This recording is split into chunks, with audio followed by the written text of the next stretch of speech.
Welcome to the Change Loves Company podcast, where I sit down with the creatives, fundraisers, social entrepreneurs, artists and activists, all with one thing in common. They're changing the world for the better through their work. I'd like to begin by acknowledging the traditional owners of the land I'm recording on today, the Gadigal people of the Eora Nation, and pay my respects to elders, past, present, and emerging. Always was, always will be.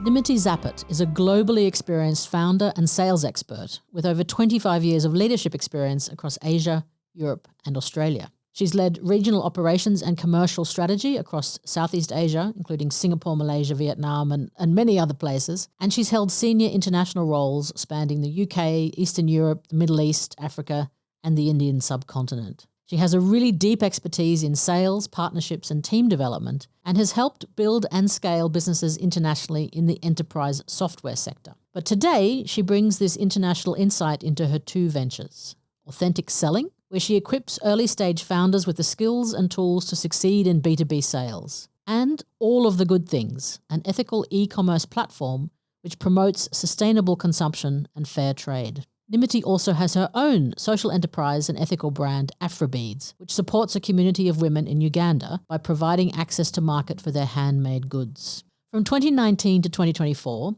Nimmity served as chair of the Fair Trade Association of ANZ, where she led strategy and community engagement to support access to markets and equitable trade for small producers. She is known for her ability to connect commercial strategy with social purpose and helps businesses grow with clarity, authenticity, and a global mindset. When Nimmity joined us in the studio, we talked about fair trade, community engagement, and where to for social enterprise in this rather dystopian age we seem to be living in.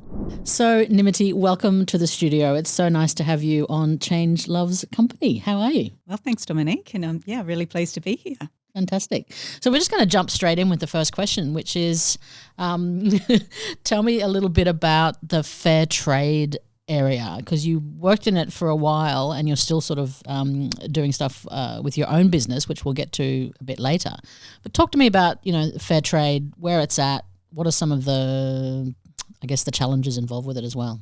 Yeah, sure. So fair trade, I always think of fair trade as being one of the first versions of social enterprise. It's been around for over 60 years. And I found it actually when I was doing a lot of work overseas, and I came back to Australia, and I'd been doing a lot of travelling, and I was looking for something that actually impacted all of the things that I thought were needed in the world. So when you travel a lot, you see a lot of poor environmental things going on. You also see a lot of poverty and a lot of social issues. And I thought, what can I get involved in to sort of do something about those issues that I was really passionate about. I am still really passionate about. And so I connected with fair trade. And what I found is fair trade is, for me, something that actually does try and address the whole picture.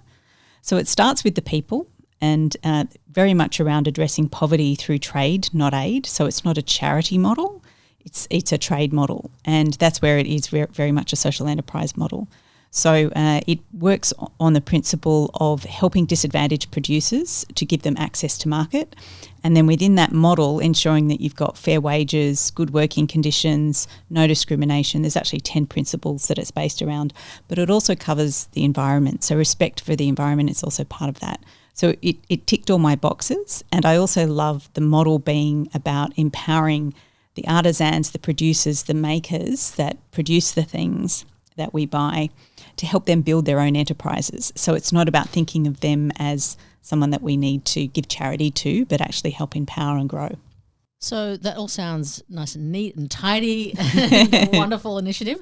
What are some of the challenges or pitfalls that people can come across when they start to sort of delve into this area or try to expand, I guess, too? Well, I guess like any, there's always challenges. I'd say, on that bigger global level, because this is something that was founded, some decades ago, the concept of fair trade is sort of going through a bit of an evolution, because it does have a little bit of that Western world helping the poor people vibe, and that's something that it's evolving from, which is really good to see.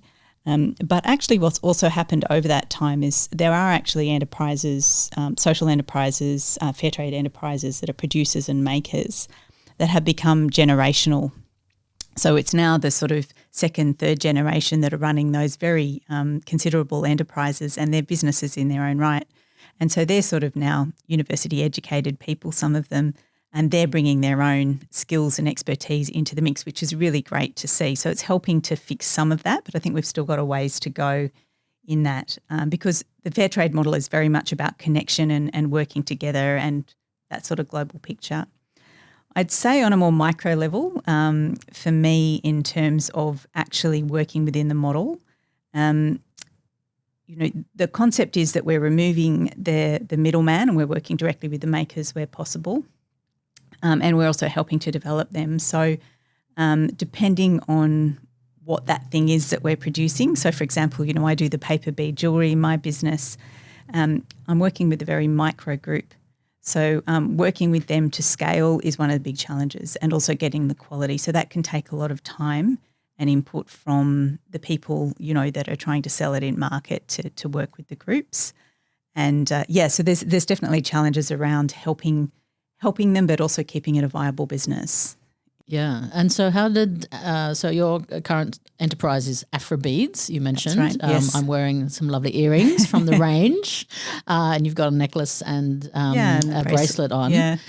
They're absolutely gorgeous. Tell me a little bit about, I guess, how did you find someone who was already making them, or did you work with the community to develop the product? How did it all start? Yeah, well, my involvement with Fair Trade actually started as a volunteer with the association. And so I was involved in, I guess, the world for some time and got to know people working in the space, and got to know a lady called Rosemary Frank, who founded Afro Beads about 15 years ago. And she actually went to Uganda like a lot of people do on a trip. She went to help out on a charity trip to help out build a school for an orphanage rather, and realised, the extreme poverty there in Uganda specifically, which is where the beads are made.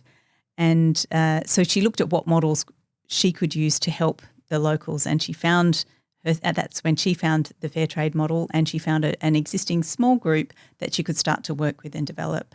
And she did a beautiful job of doing that over a few years. And about 2 years ago, Rosemary realised it's time for her to retire and do other things, and I have taken over the business since then. But in that transition time, I did go with Rosemary to Uganda, and I have visited the women. So it's really nice to have that personal connection with the people that you're working with. Mm. So tell me, what is it in your working life or your personal background that has sort of led you to this point? You used to work in corporate, I understand? Yes, I was in enterprise software for over 25 years, and working internationally and here in Australia as well. And so I guess I was always wanting to do more for the problems that I was seeing. So I mentioned that I travelled a lot in those roles, and it was through that I, the disparity between the way I was travelling, staying in 5-star hotels, and some of the poverty I was seeing was really extreme, and it always weighed on my mind. And I always felt that if I could use my powers for good, I wanted to. So I did start to dip my toe in sort of part-time. I started volunteering for the association, and, I did that for a few years. But like many people during COVID, I was like, right, it's now or never if I want to really do this full-time. And so I was part of the Great Resignation and left and start really, threw myself into it full-time then. Yeah, why don't you just keep going? Just a bit more about Yeah. So I guess a story that sticks in my mind when I get asked about why I do what I do is I was in Mumbai on a work trip, and I was in effectively like a limo, but a really nice car traveling between appointments. And, I had a lot of pressure on. I was thinking about work, and I was stopped at a traffic light. And I don't know if you've ever been to India or Mumbai. There's a lot of poverty there, a lot of extreme poverty, and a lot of children on the street. Very poor children. And there was this girl outside my window doing backflips just over and over again, hoping that I'm going to give her some money. And there's a whole crowd of children there. But I just remember watching this girl, and I turned to the guy in the car beside me who was a bit embarrassed about, the situation. But I mean, that was sort of happening all the time, and I was kind of constant. But this particular girl was really, I don't know, sometimes things just hit you differently. And I said, should I give her some money? And he said, oh, no, it's better not to.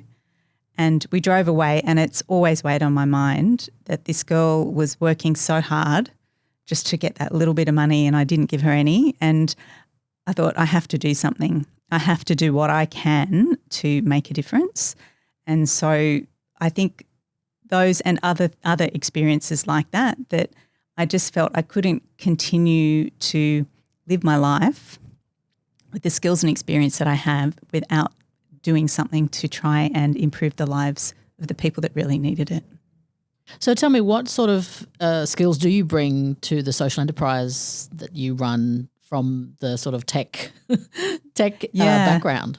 So I guess I think one of the biggest is because I travelled so widely, understanding that how different it can be for different people in different places. So when I'm trying to sell something here, understanding that, their world is just so different. And I think anyone that's travelled you can get a sense for that, but it's easy to forget when we come back to our own homes and we're in our own space.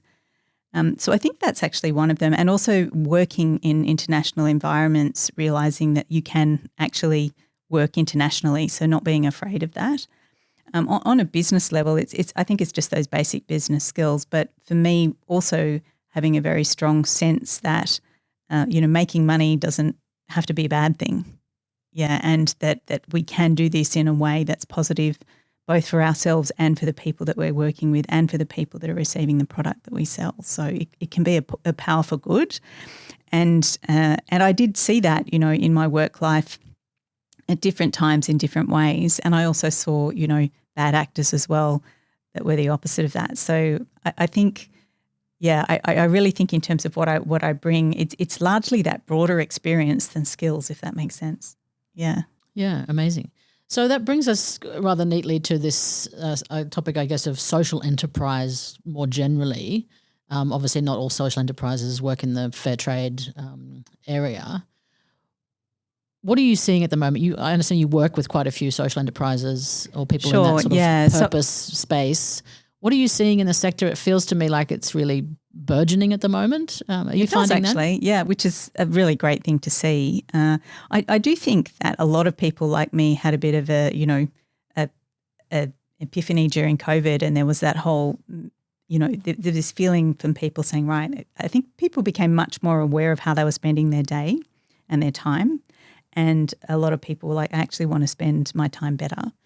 So I think it's partly coming from that, and I think it's also something that's been building over time.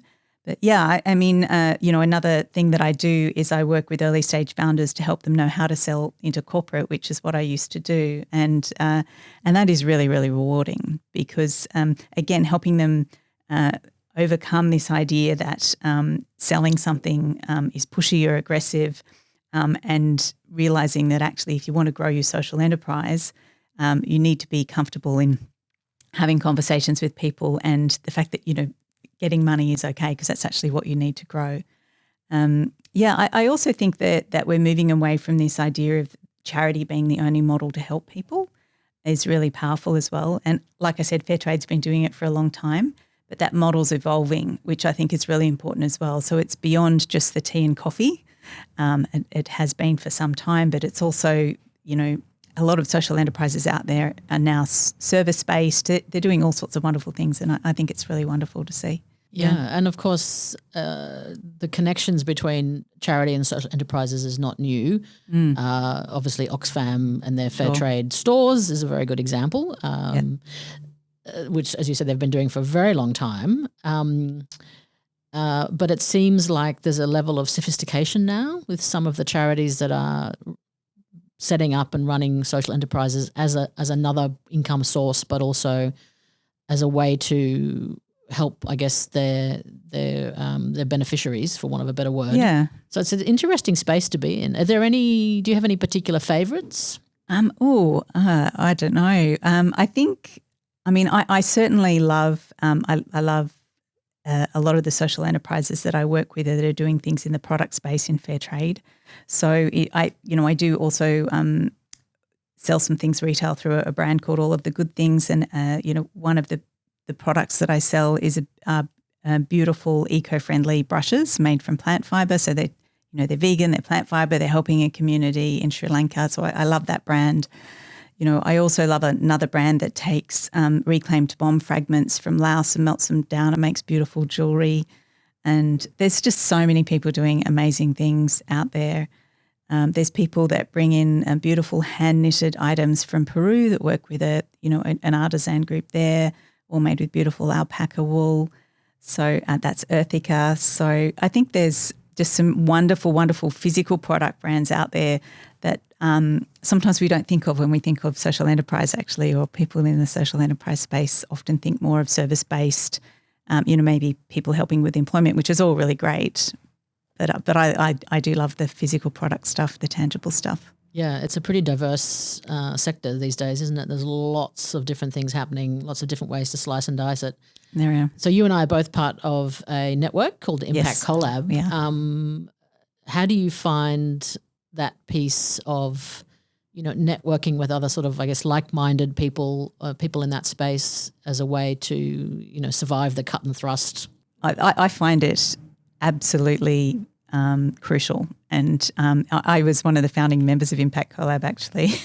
That was, it was such a, I was just so lucky that they had a physical space in Glebe where I was living. I walked past and walked in and said, tell me more. And it's become, apart from making some really great personal relationships, it's been really practically helpful because I, probably very naively coming from business, thought I know how to do this, but there's so much that I haven't known and so much that I've had to learn in coming into the space. And so having a community that can help with that and be supportive, but also practically helpful, I think is really great. But I have also learnt through the years working with Fair Trade that actually it's all about connection. Everything we do is about connecting. And in fact, one of the most powerful things about Fair Trade is that I'm working directly with the people on the other side of the world and building those connections. So I think that's what Impact Collab gives me here in Australia. It gives me that connection with people that goes beyond just a transactional interaction, but is stronger. And it's great. I love it. Yes, the willingness of the sector to help each other out and talk about things that have worked and not worked, I think is really refreshing. It's hugely refreshing, and I'm a big person that's in favour of collaboration over competition. I think competition has its place, but collaboration is really powerful, and actually just even shifting that mindset. Often when I'm coaching people actually around the sales piece, when people ask me, there's someone out there that I'm competing with, I'm like, well, have you thought about reaching out to them and having a coffee and seeing if there's a way you can collaborate? Because often, that whole saying, keep your enemies closer. Actually, they don't need to be your enemies. Turn them into your friends. But I think collaboration is great, and I've also found that hugely powerful. I would actually challenge, though. I've actually worked in the corporate space where I have seen a lot of great collaborations happen. And in fact, I think a lot of the best businesses will sit down and have those kind of conversations with people in the industry, in the space, to maybe talk about what's working, what's not working. Not everybody, for sure. There's definitely people out there that have a different view, but I have also seen some positive stuff in that space as well. And so I think there's huge power in collaboration, and it's really strong in the social enterprise space that we're in, which is great. Yeah. So, it's interesting you say that, and I don't doubt it. I've never actually worked in corporate, so what do I know? I have had clients in the corporate world, some amazing, some not so. I think there's still this idea, people who are not involved, say, in social enterprise, are not very familiar with the model, that it's sort of an either-or thing. Either you're a bleeding heart and you don't want to make any money and you're just doing, goody-goody stuff, or you're sort of the cutthroat corporate, just riding roughshod. There's got to be a happy medium whereby plenty of corporates are doing good stuff, right? Yes. And I'm sure there are some very dysfunctional social enterprises out there.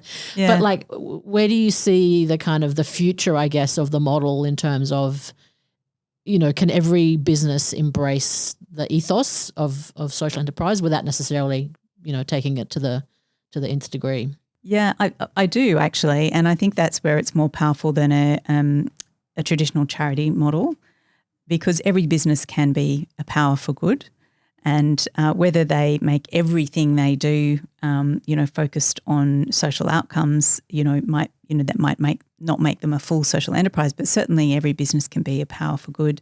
And there's obviously wonderful examples out there like Patagonia and all of the names that we know that are really, really powerful examples of how that works. But I really think it comes back to people.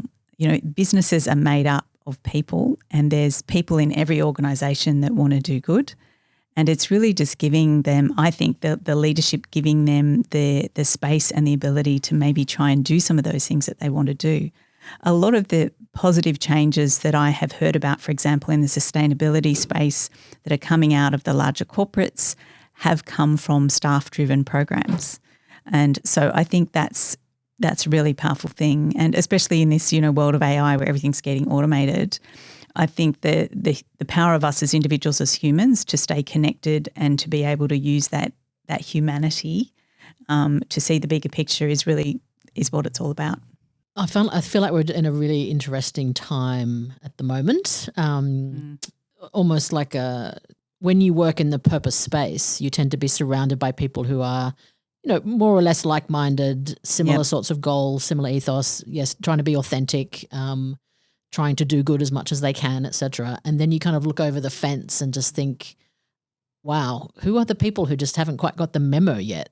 And the irony to me is always that, commercially it does not make sense to not treat your workers well, to trash the environment when you are making a product, all that sort of stuff. It actually doesn't make economic sense.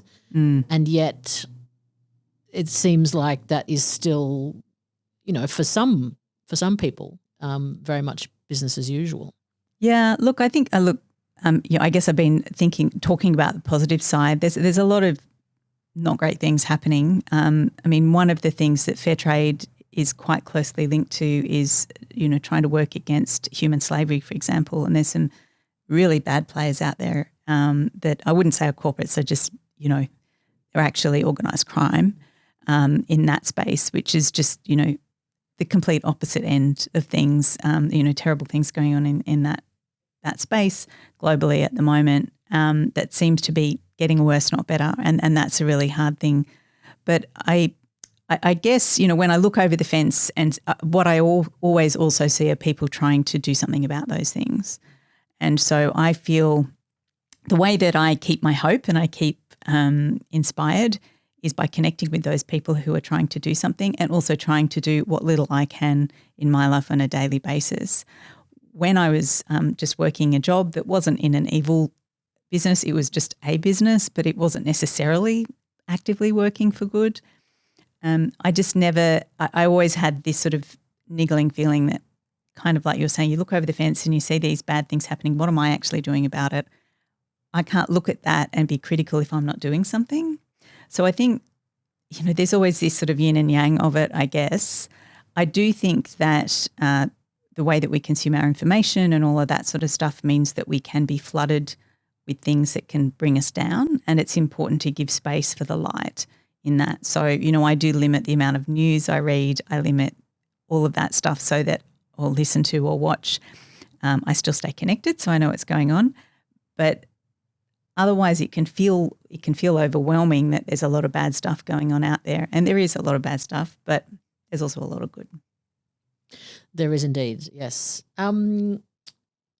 We had a guest on recently on the show, Wei Yo, who I think you know, who recently brought out a book called Redundant Charities. Yeah, it's great. And I was wondering if you think that social enterprises or some of them should be also trying to build in that redundancy, particularly for an Afrobeads style company that is working, with communities. Is there a future goal to almost like hand that over? You mentioned at the beginning of our conversation that there are some enterprises that are sort of generational, which are now just businesses in their own right, don't need that kind of white savior input, if you will.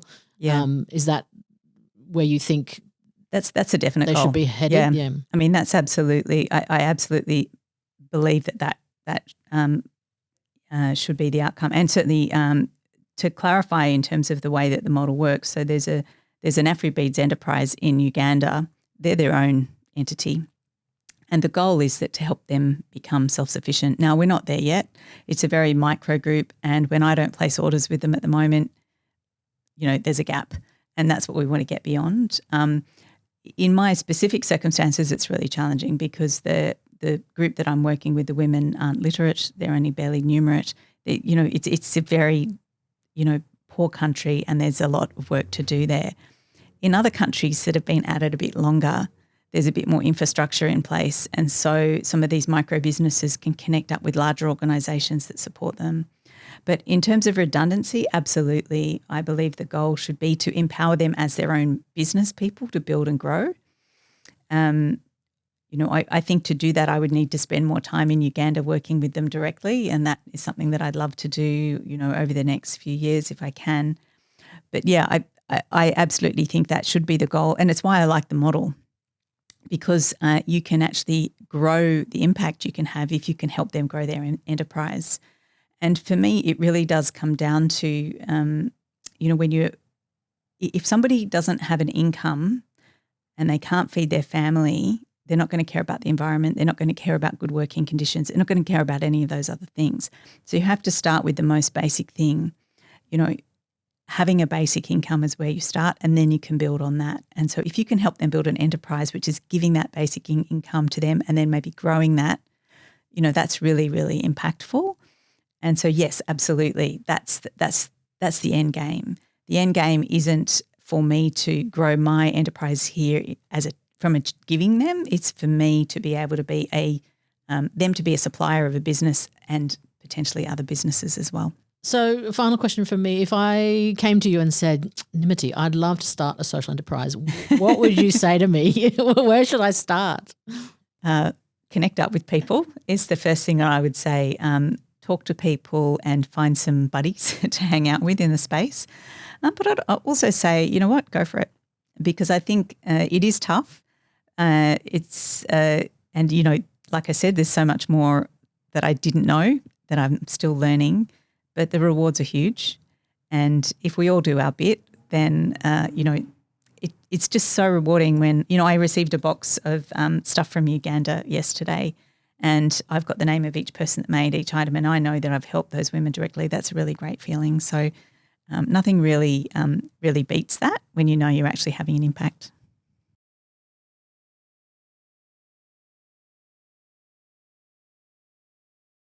It's been great.